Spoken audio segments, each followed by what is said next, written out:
I tried to do, I seemed to fail at.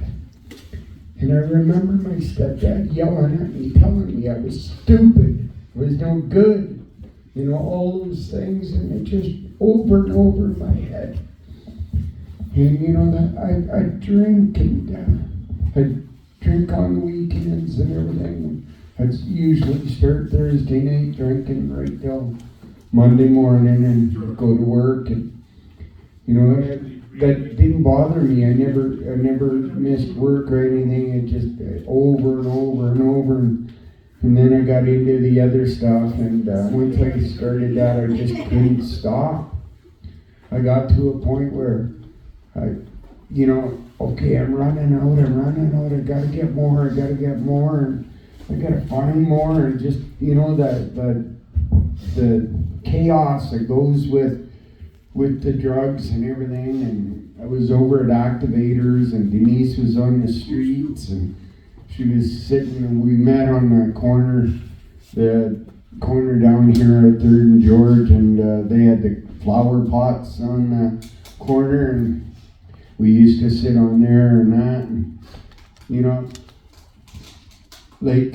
before I met Denise, like I said, I just couldn't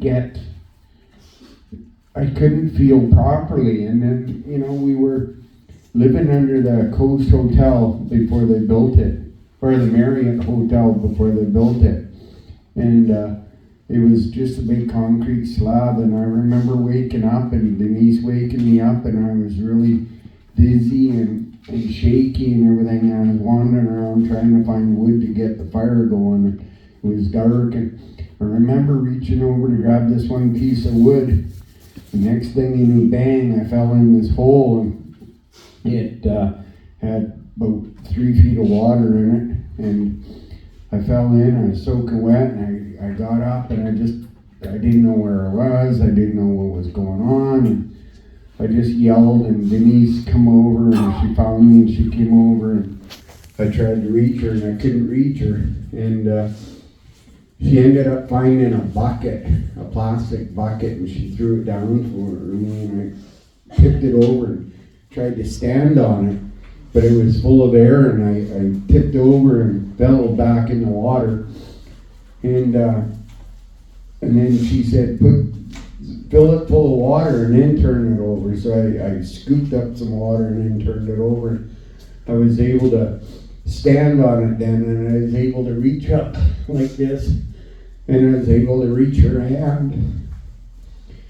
And I felt like I was dying because I had no strength, I had nothing, and I didn't know what was going to happen.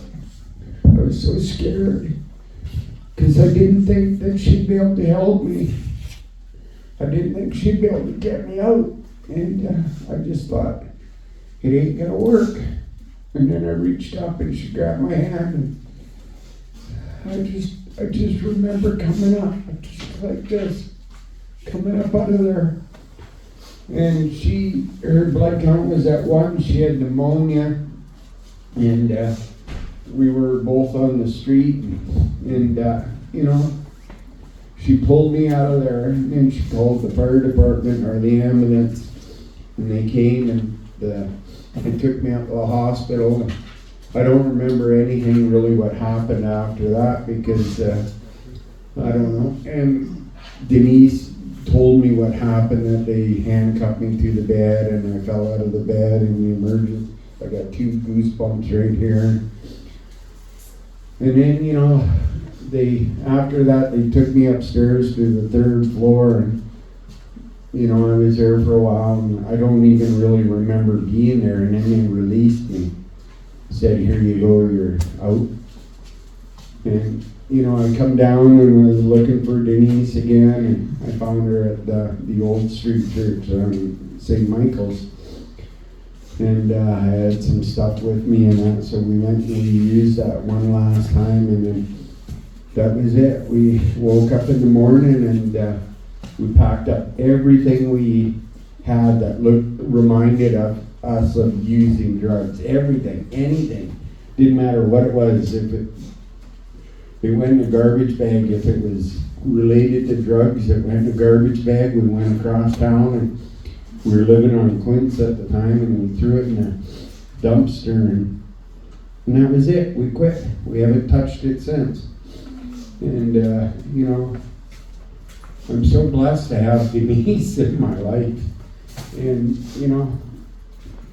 just when I remember when I was down there, and I remember looking up at her and thinking I wasn't going to be able to get out of there. I was going to end up staying in there. And somehow, like Shane, like you were preaching earlier, somehow something happened, and she was able to lift me out of there. She had pneumonia, and she had a big sore on her foot, and it was a miracle that she was able to lift me out of there. And she was like 96 pounds or whatever, and I weighed 163 with all my clothes soaking wet, 12 feet, and it's like just the miracles that have happened in my life since I made that choice to put down the drugs and alcohol and move forward. We've got the 2 kids and having Liam and like going to school, he's always asking me, lately he's asking me, Dad, do children die and all this and that? Well, yeah, we know that happens too.